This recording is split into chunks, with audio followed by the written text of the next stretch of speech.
Bismillah ar-Rahman Rahim. Assalamu alaikum, dear students. I am Jamil Siddiqui, Assistant Professor, Department of Biochemistry, FRPMC. Today's session is on obesity and its consequences.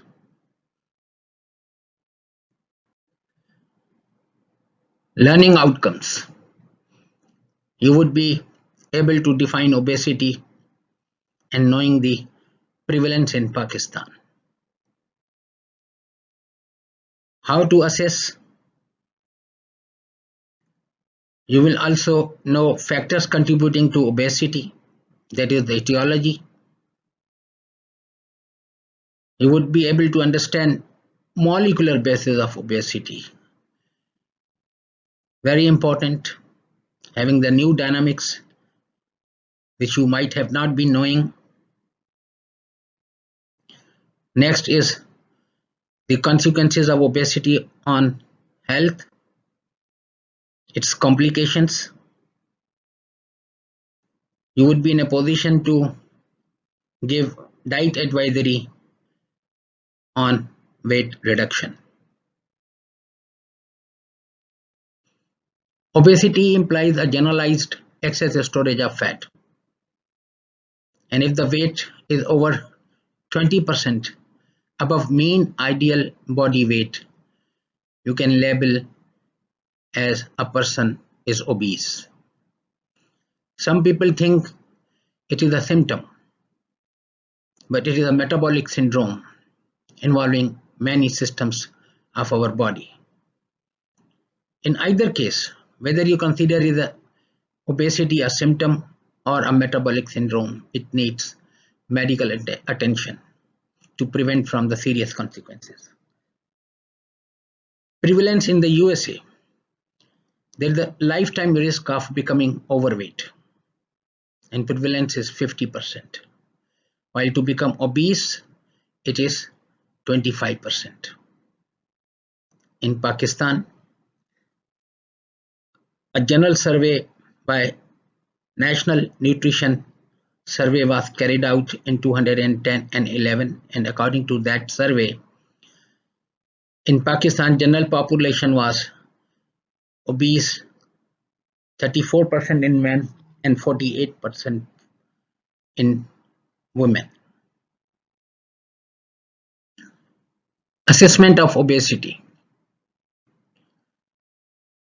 It is indirectly measured, and it is measured by body mass index, which provides a measure of relative weight adjusted for height. Mathematically, BMI is equal to weight in kilogram divided by height in meter square, reflecting the surface area.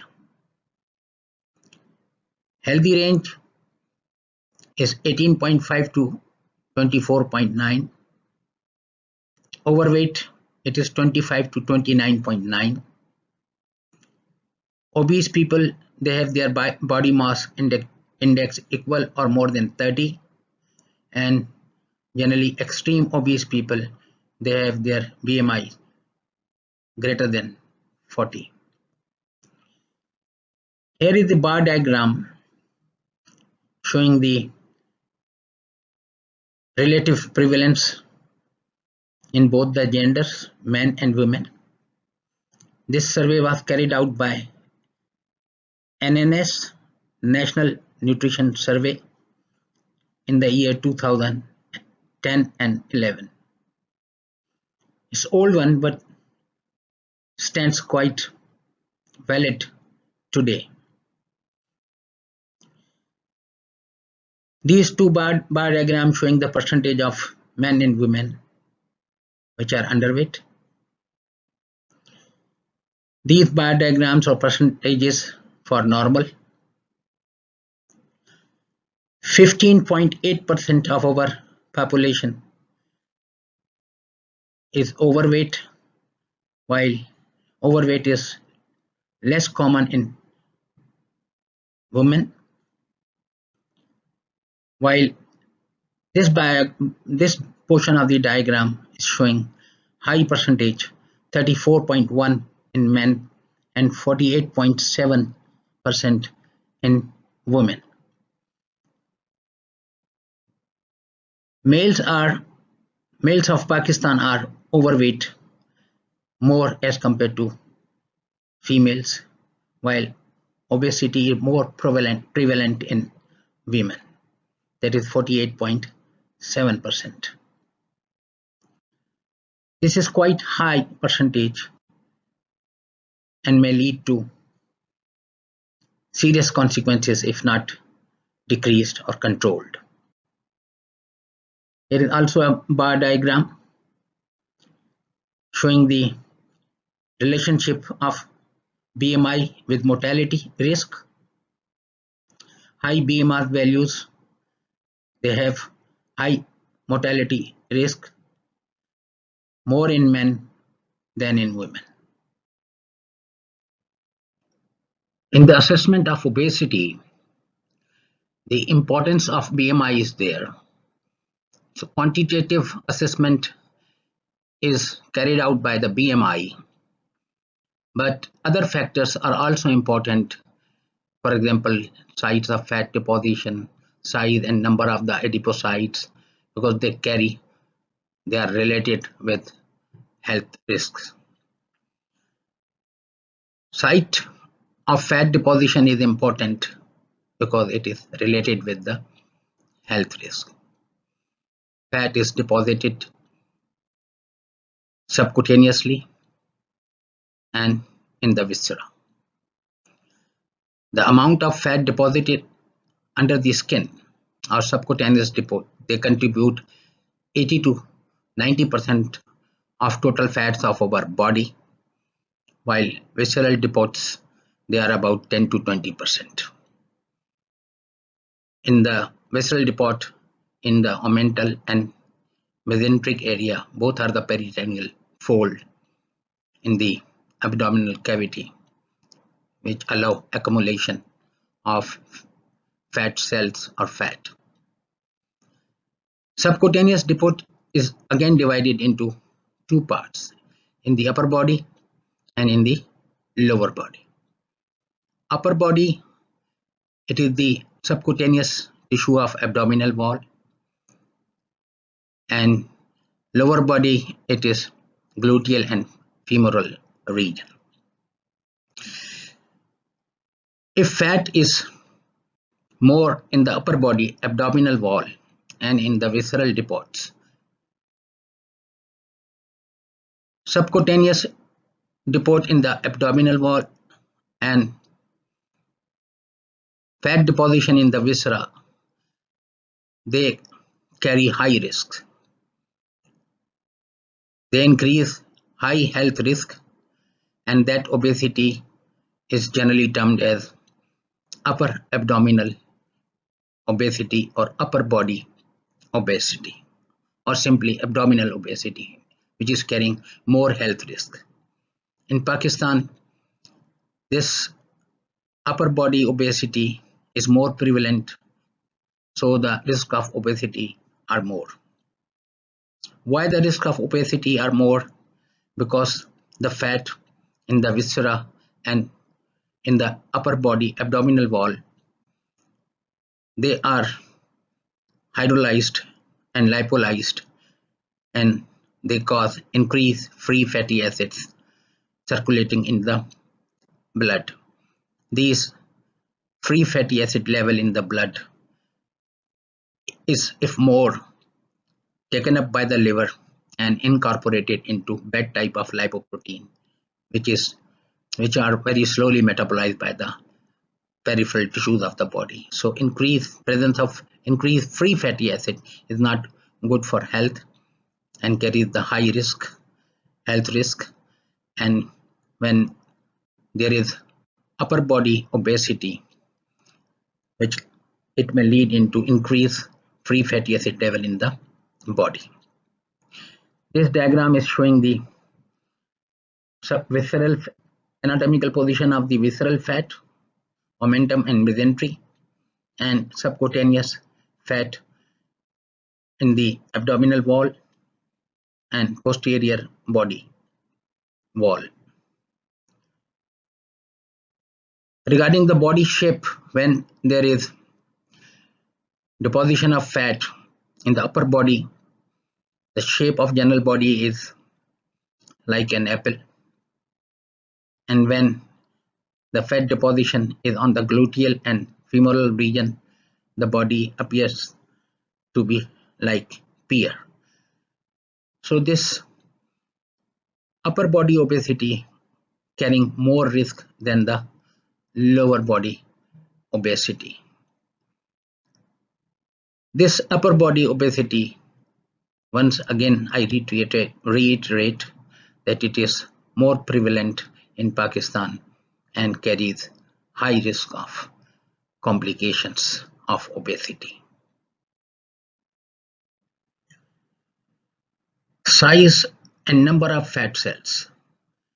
They are also related with the assessment, and their concept may also help in the consequences, control, and weight gain in the human body. Two terms are used: hypertrophy and hyperplasia. When the cell size is increased in our body, that is termed as hypertrophy. When the number of cells also increase, that is termed as hyperplasia. When fat cell size increase, there is a hypertrophy of fatty tissue. When the number of adipocytes or fat cells they increase also, there is hyperplasia. Normally what happens when weight gain is there, fats are deposited in the fat cells, and fat cells or adipocyte they increase in size. There is hypertrophy causing the obesity. But there is a limit. Beyond that limit, the fat cells cannot increase in size. More weight gain or more fat deposition in the body is only possible when more cells are proliferated and recruited in the body. So pre-adipocytes, they are recruited and proliferated, and they increase the number of cells, and gradually they attain the same size. So number and size both are increased when weight gain is more. Hyperplasia and hypertrophy. In weight gain is seen when weight gain is more than average. Here if you see the weight loss, if you decrease your weight by exercise or other measures, dietary measures, there could be weight loss, but the size of the cells they decrease, number do not decrease. So when weight loss is there, the numbers are the same, but the size of the fats, that is hypertrophy, is decreased. So there is definitely weight loss, but if the measures of weight loss are not sustainable, again it is reversible process and you can get the increase in size of adipocytes. That means you can return to the normal obesity level in the body. So weight loss has got importance, but the number and size of cells, fat cells, adipocytes are also important. Moderate weight gain leads to hypertrophy, while excessive weight gain leads to hypertrophy as well as hyperplasia.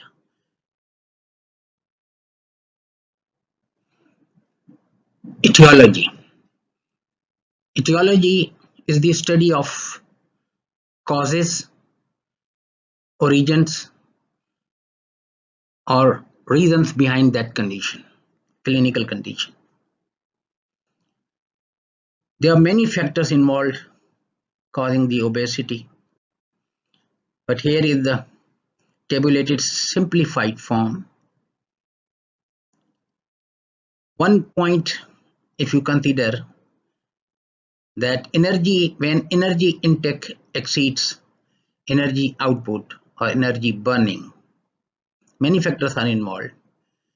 So that excess energy is stored in the body in the form of triglycerides or triacylglycerols in the adipose tissue. And you see the clinical obesity having BMI index or BMI greater than 30. Simplified. Energy intake more than energy output. Storage of excess energy in the form of fat in the body and resulting clinical obesity. But this etiology of obesity is not so simple. Many factors are involved. Genetic factors, drugs, metabolic factors, socioeconomic influences, environmental factors, certain psychological conditions, and hormonal imbalances are also contributing as etiological factors in the obesity.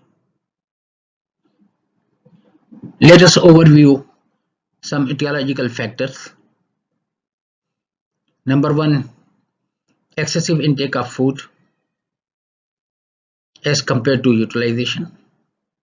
When intake is more, the deposition of fat in the body is more.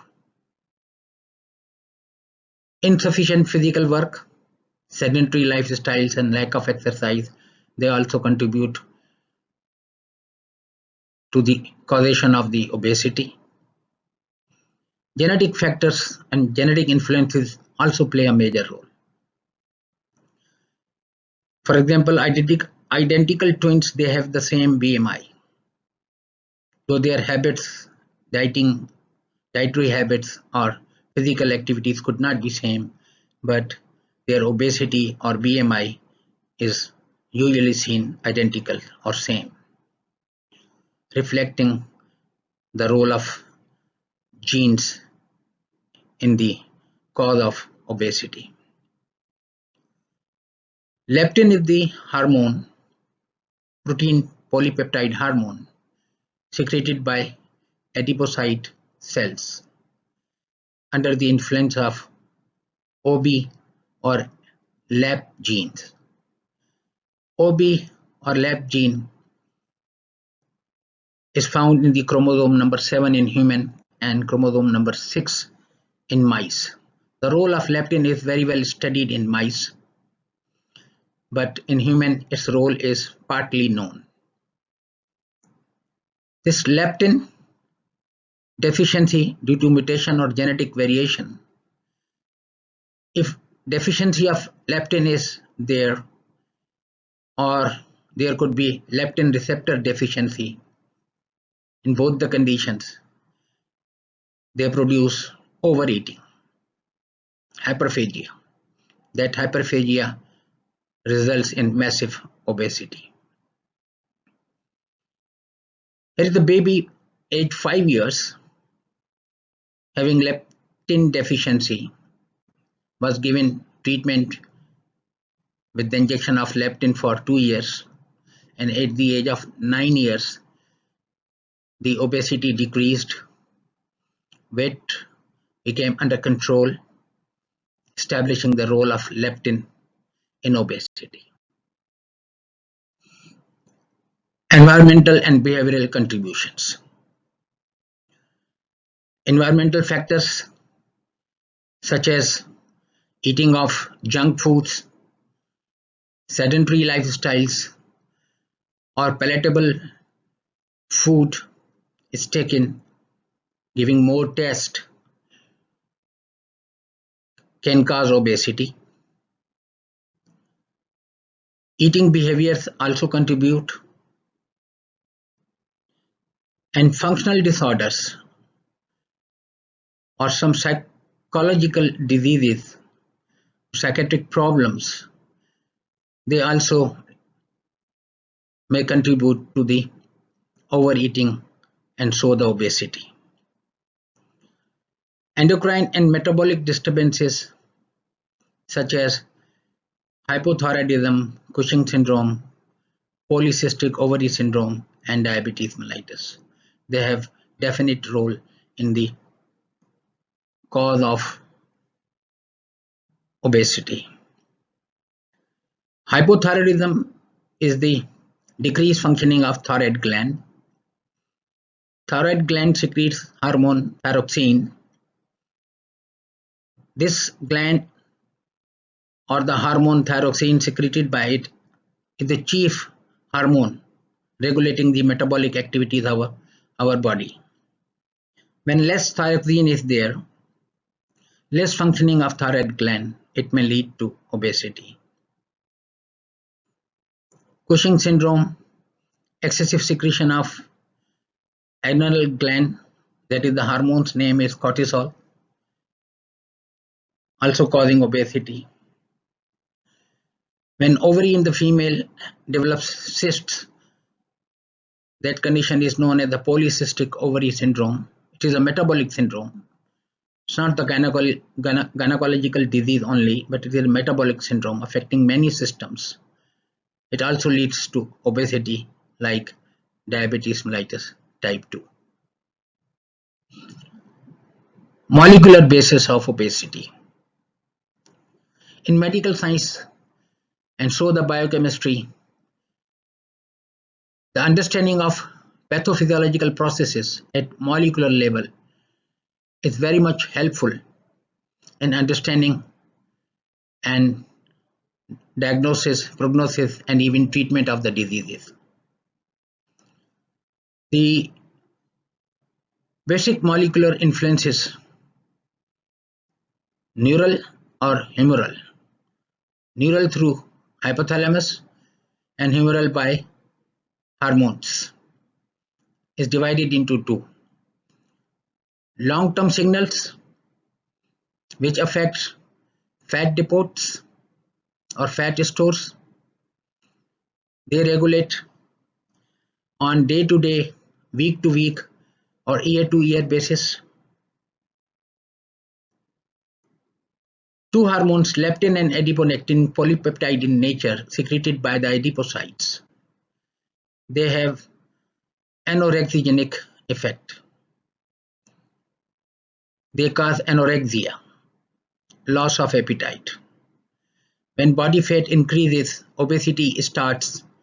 Leptin and adiponectin are secreted more by adipocytes, which decrease the appetite, and this decrease in appetite controls the obesity. Another hormone, insulin, which is a pancreatic polypeptide hormone, also acts on brain and decreases the appetite. There are short-term signals also which influence hunger and satiety between the meals or even hour-to-hour basis. Two hormones from the GI tract, ghrelin and cholecystokinin and PYY, peptide YY. Ghrelin is secreted by stomach. It is peptide in nature and it is also called the hunger hormone or orexigenic, promotes appetite. When we are hungry, they increase, and when we take the meal and satiety is there, they return to the lower levels. Ghrelin, short-term signal from the stomach. It is hormone and secreted from the stomach. Cholecystokinin and PYY, secreted by intestine. They act on gastric emptying, and cholecystokinin also causes the contraction of the gallbladder. They send short-term neural signals to hypothalamus. Both of them, they induce satiety. They are anorexigenic, or they are terminated or decrease after eating, and they terminate eating. Opposite effect. Ghrelin causes hunger, while these hormones, they produce satiety. Orexigenic, anorexigenic. There are also some other hypothalamic molecules which regulate hunger and satiety. Neuropeptides, neuropeptide Y, NPY, and alpha melanocyte stimulating hormone, alpha MSH. Why NPY is orexigenic like ghrelin, while alpha MSH is anorexigenic like cholecystokinin and PYY. Other neurotransmitters secreted from the brain also regulate the hunger and satiety. Those molecules are serotonin and dopamine, which are amino acid derivatives. They are anorexigenic, also known as happy chemicals or happy molecules, giving you the pleasure. Here is the picture. When satiety is there, leptin overweights ghrelin, secreted more by the adipocyte, and in hunger, ghrelin outweighs leptin, secreted more by the stomach. So during hunger, leptin is low, ghrelin is leptin is low, ghrelin is more in the circulation. And when satiety or fullness, ghrelin is less while leptin is more. Here is the comparison between the ghrelin and leptin. Ghrelin causes appetite or hunger. Leptin decreases appetite, promotes satiety. Ghrelin secreted from the stomach while leptin secreted by adipose cells. Both act on hypothalamus. Action, they promote satiety, and ghrelin molecules, they promote hunger.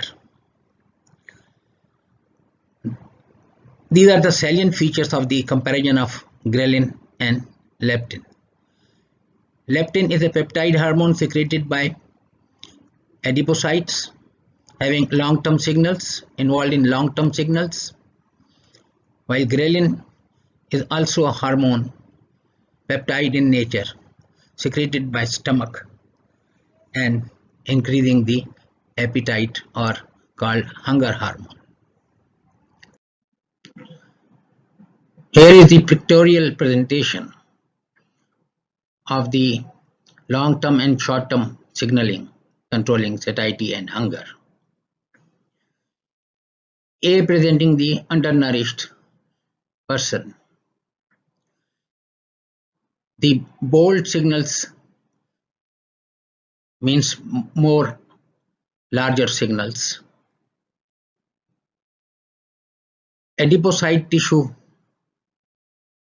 the quantity of adipocyte tissue is less, leptin secreted is less in lesser amount.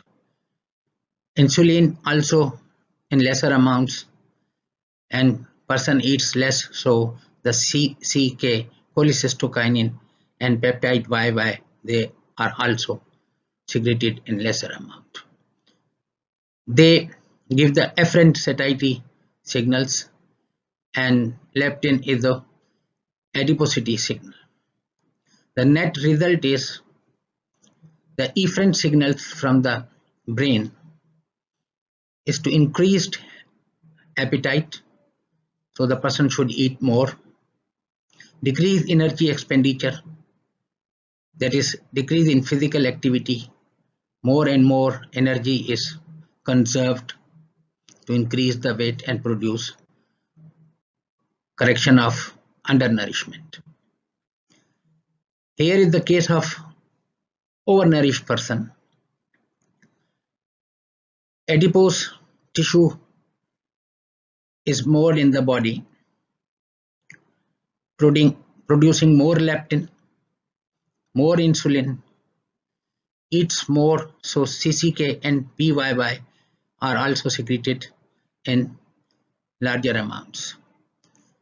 While ghrelin, person eats less, is secreted less. Sorry, person eats more, it is overnourished, so ghrelin, secretion of ghrelin is less. They also send the afferent satiety signals to the hypothalamus, resulting in decreased appetite. So person should eat less and increase physical activity to burn more and more energy. Some other factors also give the neural signals to the hypothalamus, which are complex in nature. Consequences of obesity. Obesity is a metabolic syndrome. Some people think that is a symptom, but it's not a symptom involving many systems of the body. So it is a metabolic syndrome. Already told you that abdominal or central obesity carries more risk of health and include glucose intolerance. When the glucose load is given by the diet, it is not tolerated or controlled by the obese people. So there is elevated level of fasting blood sugar and random blood sugar levels in the body. Persistent higher levels of glucose may lead to increased secretion of insulin, because there is also associated increased insulin resistance. Hyperinsulinemia may lead to lipogenesis. More and more lipids are synthesized, aggravating the obesity, and decreased breakdown of the lipids is there. Dyslipidemia, low density lipoproteins. Lipids are circulated in the body in the form of lipoproteins. Proteins are associated with the lipids. Low density lipoproteins having more fat, so their density is low. There is increased level of LDL, bad type of cholesterol or bad type of fat, while the high density lipoproteins having more proteins and less lipid, so their density is more. They are labeled as high density lipoproteins. HDL is decreased. Also the triacylglycerols, they are also found increase in amount in the blood. Dyslipidemia, increase LDL level, decrease HDL level, bad lipids or bad cholesterol is increased, good fat or good lipid cholesterol is decreased, and triacylglycerols, which are the chemical name of the fat, or it is the type of the fat deposited in the adipocyte cells.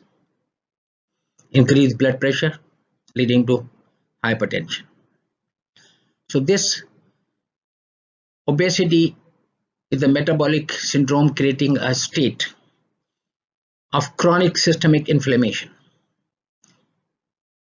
which leads to insulin resistance and atherosclerosis, deposition of cholesterol in the arteries, which may lead to hypertension and cardiac diseases, for example, infarction, myocardial infarction, which are otherwise called the heart attacks. These are the main consequences of or health issues of obesity. Obesity is one of the great risks for the health, and it is associated with many complications, chronic in nature. These complications and morbidities include diabetes mellitus type 2, hypertension and heart disease, increased chances of myocardial infarction, heart attacks. Renal insufficiency is there, may lead to renal failure. Increased cholesterol in the circulation may lead to the formation of stones in the gallbladder. Increased weight may create a mechanical insult to the joints. So in joints you may see arthritis. Uric acid level is increased in the blood and precipitate into a smaller joint, causing painful smaller joints. The condition is known gout. Sleep apnea. During deep sleep, you feel apnea and you get up from the sleep and your sleep is not proper. These morbidities and complications, if not controlled or treated very well, they may lead to early death. Here is the summary of dietary advice when you are planning or advising weight loss.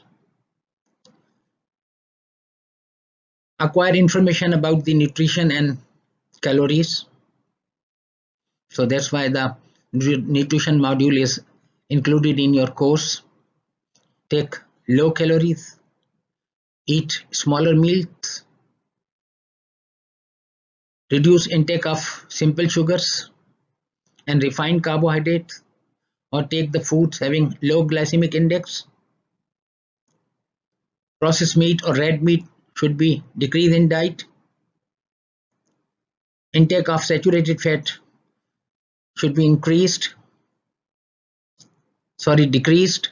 while monounsaturated and polyunsaturated fatty acids having double or double bonds in them, one or more than one, they should be promoted and taken in the diet instead of saturated fat. Salt intake should be restricted. Use fresh fruits, vegetables, legumes, nuts, and low-fat dairy foods. Fast food should be taken in lesser amount. Avoid any fat diets. Drink good quality water. Intake of vitamins and minerals is very much important for normal metabolic activities. Consult a dietitian or join an organization. When you are planning weight reduction and you opt dieting, so there could be imbalanced dieting may lead to serious consequences. So consultation with the dietitian or you join an organization specializing in dieting, that may help to decrease your diet in a balanced manner so that you cannot develop health issues pertaining to the diet. Imbalance, restriction of the diet. For weight reduction, the best choice is to follow the advisory. Go for the balanced dieting, exercise, use of vitamins and minerals, and use of diets or foods having low glycemic index value. But still the emphasis is on these 2 points, that is, you decrease energy intake, that is, the quantity of macronutrients should be decreased, and increase energy expenditure, burn your calories by physical activity and exercise. These 2 points must be advocated for weight reduction. but some drugs now have been approved by FDA USA, Food Drug Regulatory Authority. Orlistat decreases absorption of dietary fat, controlling the obesity. Iorkeserine and phentermine, they promote satiety, fullness, decrease hunger, but they act through neurotransmitter serotonin secreted by the brain and gives you the feeling of pleasure.